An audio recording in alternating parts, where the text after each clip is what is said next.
안녕하세요. 김명사입니다. 이번에 육군에서 헬기와 무인기, 수리온과 해론이 충돌하는 정말 어처구니 없고 말도 안 되는 사고가 발생을 했어요. 그런데 저는 이 사고가 예견된 사고라는 생각이 들어요. 그 이유를 한번 설명을 해볼게요. 추가적으로 앞으로 군대에서는 사고가 늘어날 수밖에 없다. 그 이유도 한번 설명을 해볼게요. 일단 지금까지 내용을 종합하면 임무 수행 후 착륙하던 무인기 헤론이 계류 중이던 헬기 수리온과 충돌해서 전소가 됐어요. 이 헤론이란 무인기는 이스라엘로부터 3대를 도입했고, 한 대는 감시 장비가 고장나서 운행을 중단했고, 한 대는 지난해 추락을 했어요. 그래서 현행 작전에 투입할 수 있는 한 대로 계속 운행을 했던 거예요. 지금 언론에 공개된 국회 비공개 보고서를 보면 교대 작전 없이 작전을 매일 수행하고 있었다. 그래서 정비 시간도 부족하고 다양한 문제가 발생할 수밖에 없었다. 제가 이 사건을 보고 문득 떠오른 사건이 하나 있어요. 2017년 미 해군 7함대, 태평양에 있는 미 해군 7함대에서 어떤 일이 발생했냐? 2017년 1월 31일 USS 엔티템이 도쿄항에서 좌초가 돼요. 그 결과 엄청난 양의 오일이 도쿄항에 유출이 된 사고가 발생을 했어요. 그리고 5월 9일 USS 레이크 챔플레인은 한반도 해역에서 한국 어선과 충돌을 해요. 다행히 이때까지는 사상자가 없었어요. 그런데 그 뒤로부터 한 달 뒤 USS 피츠제럴드가 컨테이너 상선과 충돌하면서 미군 7명이 사망을 해요. 그리고 2달 뒤 8월 22일 USS 존 S 맥커인과 이번에는 유조선이 충돌하면서 미군 10명이 사망을 해요. 참고로 말하면 어선과 유조선, 컨테이너선과 충돌한 저 배들은 이지스함이에요. 최첨단 레이더가 들어간 이지스함이 어선, 상선, 유조선과 충돌하는 초유의 사태가 벌어진 거예요. 그것도 3달이라는 짧은 기간 안에. 이 사건의 원인이 뭐였을까? 여러 가지 추측들이 난무했지만 한 가지 사건만 발생했을 때는 도대체 왜 그랬는지 구체적인 원인을 조사하고 그에 대한 결과를 발표하려고 했는데, 연이어서 이런 사고가 발생하니까 이거는 단순한 문제가 아니다. 더 근본적인 문제가 있을 거다. 그러면서 나온 얘기가 뭐냐? 미 이지스함 승조원 만성 피로의 수면 부족, 충돌은 예견된 인재. 기사 내용에 따르면 미 해군의 함정은 줄었는데 임무량은 그대로다. 그래서 강도 높은 임무를 수행하고 있으며 승조원들은 만성 수면 부족과 피로에 시달렸다라고 전현직 장교들이 증언을 했다. 여기에 이 사건이 발생하기 2년 전 미 국방부가 공식적으로 지원해서 나온 보고서에 따르면 지난 20년간 해군 함정의 수는 20% 줄었지만 함정이 배치되는 시간은 변함이 없다. 즉 10척의 함정이 임무 수행하던 걸 8척이 수행하고 있다. 이런 얘기예요. 그래서 임무 수행 시간이 길어지면서 유지보수, 훈련에 영향을 미칠 수가 있다라고 2년 전에 분석을 이미 해놨어요. 여기에 더해 한 가지 더.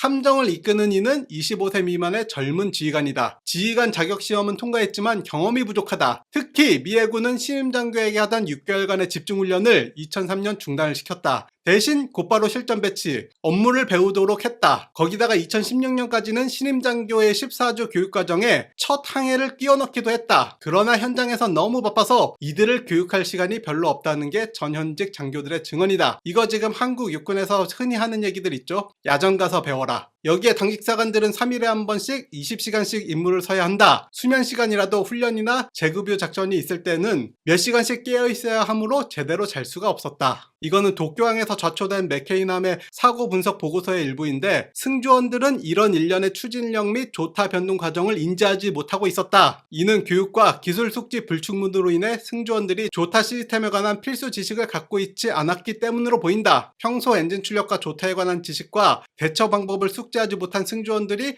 허둥지둥하는 사이 충돌 사고가 일어났다는 설명이다. 이런 기사들이 쭉 나왔는데 당시 미 해군에서는 아니다, 우리 승조원들은 전혀 필요하지가 않다라고 얘기를 했지만 최종적인 보고서에는 함장은 병사들을 피로에 지치게 만든 책임이 있었다. 즉 지쳐 있었다라는 얘기예요. 여기에 대해 훈련 부족과 지휘 부재가 원인이었으며 제대로 했더라면 피할 수 있던 사고였다. 이런 얘기들이 끊임없이 나왔어요. 2017년 미 해군 7함대의 문제점, 훈련이 부족하다, 근무가 많다, 작전이 장기화되고 지휘관의 역량이 부족하고 하물며 어떤 사건에서는 지휘관, 함장과 부함장 모두 자리를 비웠었다. 그러면 우리 군이랑 한번 비교를 해볼까요? 2025년 대한민국 육군의 문제점, 교육훈련 부족해요. 요즘에 교육기관에서 충분하게 교육을 받지 못하고 그냥 야전 가서 배워라는 마인드가 많아요. 거기에 근무가다. 사람은 줄어드는데 부대 규모가 그대로 있으니까 근무도 그대로 서야 되고 피로도만 점점 누적되고 있어요. 작전 장기화. 이 중에서 현행 작전을 하는 부대는 교대 인원이 없기 때문에 작전도 장기화되고 있고, 지휘관의 역량 부족, 군대 교육기관에서 제대로 된 교육을 시켜주지도 않고, 야전에 가도 예전과 같은 야전 분위기가 안 나기 때문에 지휘관 역량이 많이 부족해졌고, 거기에 지금 다양한 지휘관들이 부재죠. 군 통수권자부터 대행의 대행 체제를 갖고 있고, 국방부 장관도 대행, 육군 참모총장, 수방사령관, 특전사령관 줄줄이 다 없죠. 이번에 헬기랑 무인기랑 충돌해서 전손한 사건이 한 가지 문제가 아니라 저는 이 수많은 문제들이 복합적으로 엮였고, 그래서 발생한 사고다라는 생각이 들어요. 제가 지난번 영상 F-16 오폭에 관련된 영상에서도 설명을 했는데, 사람은 실수를 할 수가 있어요. 하지만 군대에서의 실수는 인명사고로 이어질 수 있기 때문에 사람의 실수를 보완하는 시스템이 존재해요. 하지만 이 시스템도 한두 가지의 실수를 보완하는 거지, 여러 가지 문제가 복합적으로 일어나면 사고가 날 수밖에 없어요. 최근에 육군에서 자잘한 사고들이 점점 늘어나고 있는데 언론에 공개된 건 거의 없어요. 그 중에서 제가 하나 얘기하자면, 최근에 11 기동사단 예하부대에서 궤도 장비, 전차나 장갑차죠, 정비하는 사람의 손가락이 절단나는 사고가 발생을 했어요. 여기에 직접적인 원인은 엔진이 작동하고 있는데, 시동이 걸려 있는데 엔진실 안으로 손을 넣어서 작업을 시도하다가 손가락이 절단이 된 사고고, 그런데 이런 유형의 사고가 2010년대 이전에는 종종 발생하던 사고였는데 2010년대 들어오면서 사실상 없어진 사고가 손가락 절단, 그리고 궤도 장비에 의한 압사 사고가 없어졌었어요. 왜냐하면 그런 사고들이 발생할 때마다 사고가 발생하지 않게끔 시스템을 다 만들었고, 그 시스템들이 잘 운용이 됐었어요. 하지만 지금 사람도 부족하고 숙련도도 떨어지고 피로도 쌓이다 보니까 이때 한 가지 실수가 벌어지면 사고가 나는 거예요. 이런 근본적인 문제를 해결하지 못한다면 앞으로 육군의 사고는 정말 많아질 것이다. 저는 이 근본적인 문제를 해결하기 위해서 당장 어떻게 해야 되냐, 후방부대들 다 해체하고 부대를 통폐합시켜서 인원을 보충을 해야 된다. 그리고 새로운 시스템의 전환. 군대 규모가 60만에서 50만이 무너졌는데 그냥 단순하게 부대를 통폐합하고 경계구역을 늘리고 사람을 투입하는 방식이 아니라 새로운 시스템의 전환이 필요해요. 거기에 장기적인 캠프화 추진,